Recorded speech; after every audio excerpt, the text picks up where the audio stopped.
ধরুন আজ থেকে ১৫ থেকে ২০ বছর আগে যদি বাংলাদেশ মার্কেটের গাড়ির কথা বলি, তাহলে কোন গাড়িগুলোকে আমরা বলবো জাতীয় গাড়ি হিসেবে? Axio, Fielder, Allion, Premio. এই ৪ টা গাড়ির ভিতরে প্রিমিও বা এলিয়ন এখনো পর্যন্ত সেই প্রেস্টিজিয়াস ভাবটা ধরে রাখছে।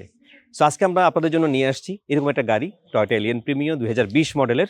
টপ গিয়ার ট্রেডিং থেকে আজকে আমি আছি ফারুক, ইনশাল্লাহ। চলুন ডিটেলস ভিডিও চলে যাই।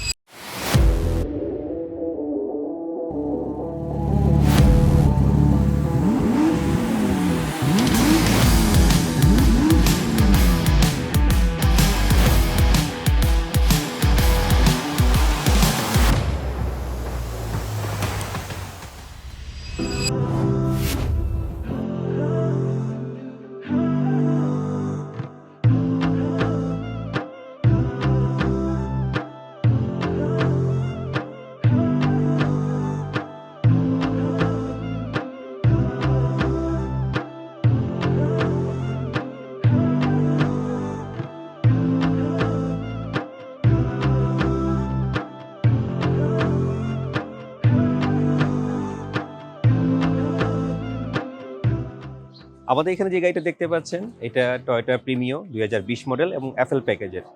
আমরা যদি প্রিমিওর হিস্টোরিক্যাল ডাটার দিকে যাই, আপনাদেরকে একটা তথ্য বলে রাখি।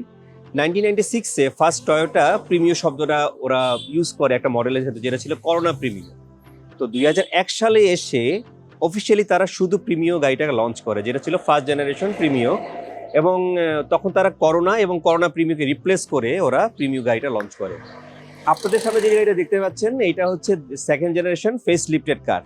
কারণ ২০০১ থেকে ২০০৭ পর্যন্ত তারা ফার্স্ট জেনারেশন ছিল। ফার্স্ট জেনারেশন লঞ্চ করেছিল ২০০১-এর ডিসেম্বর মাসে, এবং দেন সেকেন্ড জেনারেশনটাও লঞ্চ করে ২০০৭-এর জুনে। এবং এই গাড়িটা আপনার ফেস লিফটেড হয় ২০১৬ সালে। সো আমরা বলতে পারি এটা সেকেন্ড জেনারেশন এবং ফেস লিফটেড প্রিমিও এফএল প্যাকেজের গাড়ি। সো আপনাদের এই সেকেন্ড জেনারেশনের যে ফেস লিফটেড, এটা শুধুমাত্র বডি ফেস লিফটেড না। এখানে অনেকে আপনার ধরে নেবেন যে শুধুমাত্র লাইট বা বডি শেপে চেঞ্জ আসে, তা না। টেকনোলজিক্যালি ওই গাড়িটা কিছুটা আপগ্রেড করা হয়েছে, যেটা আপনার সেকেন্ড জেনারেশন আগের ডিজাইনটাতে ছিল।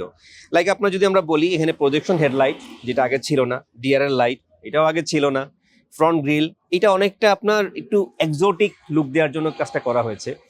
প্রিমিয় গাড়িটা বেসিক্যালি মার্কেটে সবাই চিনে হচ্ছে একটু এলিগেন্ট লুক, একটু লাক্সারি সেডান হিসাবে।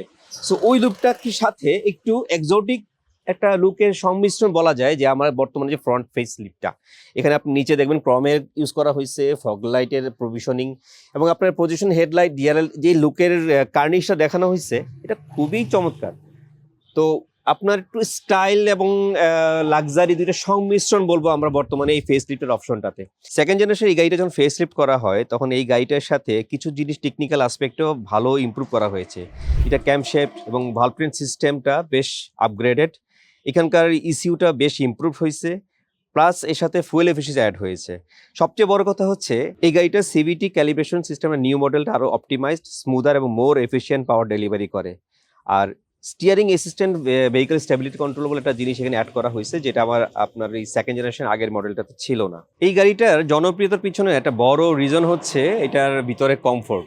এখন নতুন গাড়ির মডেলগুলো যেগুলো আসে বাংলাদেশে কিনতে গেলে সবাই আমাদের প্রশ্ন করে যে ভাই ভিতরে স্পেস কেমন, পায়ের স্পেস কেমন, বসতে কেমন, কমফোর্ট কেমন। তো এই গাড়িটার সাথে সবাই কম্পেয়ার করতে চায় যে এই গাড়িটা আসলে ভিতরে স্পেসটা অনেক বেশি। সো এই জেনারেশনে যে গাড়িগুলো তৈরি হয়েছিল ওই সময়, এটা আপনার সেডানের জন্য একটু লম্বা, মানে এটা মিড সাইজ সেডান বলা যাবে, কিন্তু এটার কমফোর্ট জোনটা বেশ ভালো দিয়েছিল এই গাড়িগুলোতে। তো এইটা আপনার ৪,৯৪৫ সেন্টিমিটার এই গাড়িটার আপনার লম্বা, এবং হুইল বেস ২৭০০ সেন্টিমিটার। সো এই কারণে এই গাড়িগুলোতে দেখা যায় ভিতরে আপনার লেগ স্পেস, রুম স্পেস অনেক বেশি। এটার fuel tank capacity ৬০ litre. So দেখা যাচ্ছে যে আপনার অনেক লং জার্নিতেও এই গাড়িটা একবার ট্যাঙ্কি ভরলেই আরামসে অনেকটা যাওয়া যায়। এবং হাইওয়েতে আমরা কাস্টমার রিভিউ দু একজনের কাছে পেয়েছি যে ১৭-১৮ পর্যন্ত অনেকে পেয়েছে এটার মাইলেজটা। যদিও আপনার নর্মালি ইন্টারন্যাশনালি বলে যে আপনার ১৪-১৫ কিলোমিটার পর্যন্ত এটা পাওয়া যাবে হাইওয়েতে। বুট স্পেস এখানে ৪৩০ লিটার। সো আপনার ভিতরের স্পেস বা বুট স্পেস সব কিছু নিয়ে কাস্টমারদের কাছে যেই একটা মানে ভেরি গুড এক্সপিরিয়েন্স পাই, যেটার জন্য গাড়িটা অনেক বেশি লাক্সারি মানুষ মনে করে। তো এই গাড়িটা জনপ্রিয়তার পিছনে এগুলো সব কিছুই একটা ভালো ভূমিকা ছিল, যে আপনার গাড়ির লম্বা, গাড়ি কমফোর্ট। এটা একটা আরও ভালো দিক বলি আমরা, সবাই বলে যে এই গাড়িটা গ্রাউন্ড ক্লিয়ারেন্স নাকি অনেক ভালো। হ্যাঁ, এই গাড়িটা গ্রাউন্ড ক্লিয়ারেন্স ভালো। বাংলাদেশের রাস্তাঘাটের জন্য একটু সমস্যা আমরা ফেস করি। সে জন্য আমাকে বলে যে আপনার একটু ক্যাপ স্পেস পড়ালে গাড়িটা একটু উঁচু হয়। বাট এটার যে স্ট্যান্ডার্ড যে আপনার গ্রাউন্ড ক্লিয়ারেন্স, এটা বাংলাদেশের রাস্তা চলার জন্য বেশ উপযোগী এবং এটা সাসপেনশন সিস্টেমটা খুবই সফট। সো যখন আপনার রাস্তাঘাট একটু অ্যাব্রো-থ্যাব্রো হয়, তখন গাড়িটা কাইন্ড অফ একটু আপনাকে সফটার, স্মুদার একটা এক্সপিরিয়েন্স দেয়, যেটা আপনার গাড়িটা আরামদায়ক করে তোলে। লং রানের ক্ষেত্রে বা আপনি যদি এটা মানে বড় কোথাও টাইম নিয়ে জার্নি করতে যাচ্ছেন, লাইক ঢাকা-চিটাগাং রোডে যাচ্ছেন, ঢাকা কক্সবাজার যাচ্ছেন, সো তখন আপনার এইটার যে এক্সপিরিয়েন্সটা হয়, সবাই বলে যে না গাড়িটা খুব একটু ভালো লাগে, এক্সোটিক ফিল হয় না। লাইক কীরকম আপনার ধরনের অন্যান্য গাড়িগুলোতে যেগুলো একটু কম্প্যাক্ট ফিল হয়, ওগুলোতে আপনার লং জার্নি করলে আপনার একটু ডেজিনেস বেশি চলে আসে। এই গাড়িটার সেই জিনিসটা ফিলটা কম। আপনার মোর লাইকলি এই জন্য গাড়িটা লং জার্নির জন্য বা সবার জন্য গাড়িটা অনেক বেশি জনপ্রিয়। প্রিমিও এফএল প্যাকেজের এই গাড়িটা পুশ স্টার্টার হয় এবং এখানে আপনার লেন অ্যাসিস্ট্যান্ট থাকে, আপনার অটোমেটিক ক্লাইমেট কন্ট্রোল থাকে। সিটগুলো আপনার ফেব্রিক হয়, ফেব্রিকের ক্ষেত্রে একটু উন্নত মানের ফেব্রিক। স্টিয়ারিংটা হলো সিনথেটিক লেদার রেপড। ফুট স্পেসটা অনেক ভালো, কাস্টমারদের জন্য বসার জন্য খুবই আরামদায়ক হয়। কিছু উডেন ইন্টেরিয়র পার্ট আছে, আপনারা যদি দেখতে পারেন এখানে ভিতরে আছে উডেন পার্ট। তো এই জিনিসটা একটু লাক্সারির একটা ভাইব নিয়ে আসে ভিতরে বসলে।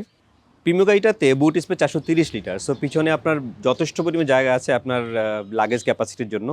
এর বাইরে বাংলাদেশে সবাই একটা জিনিস নিয়ে খুব কনসার্ন, সেটা হচ্ছে আপনার পিছনে স্পেয়ার চাকা আছে কিনা।